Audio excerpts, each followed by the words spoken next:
I also worry a lot, not only because I'm a congenital worrier, but because the president gives us a lot to worry about, right? That there are so many fronts of attacks on what has been settled, what we have had a reason to expect would be how a leader would lead, what we would find at the grocery store, what how our economy would be safe, who would work in federal government. And so we wrote this paper to explain, here's the history, here's the statutory scheme, here's what's unlawful about it, so that there's no question about what should be done, what shouldn't be done, and so that somebody who doesn't have the particular expertise that I have and that Seth Galanter has, having enforced federal civil rights laws for more than a decade, can also know what we know and use it to defend these core democratic principles about what's the right role of the federal government, what's the right role of our local institutions.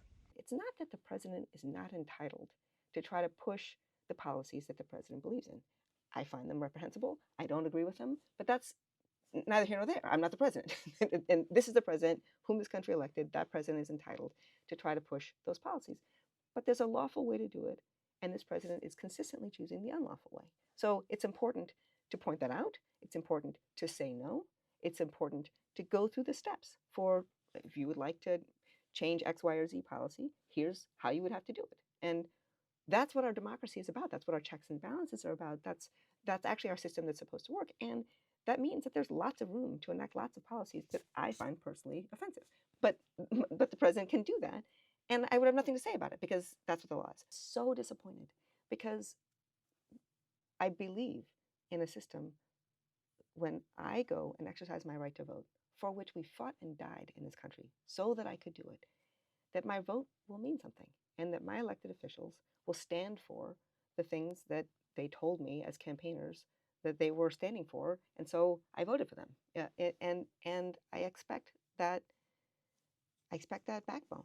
You mentioned that the law school created the Edley Center a year ago, maybe with a different vision in mind. And certainly I think nobody knew what the outcome of an election 6 months later would be.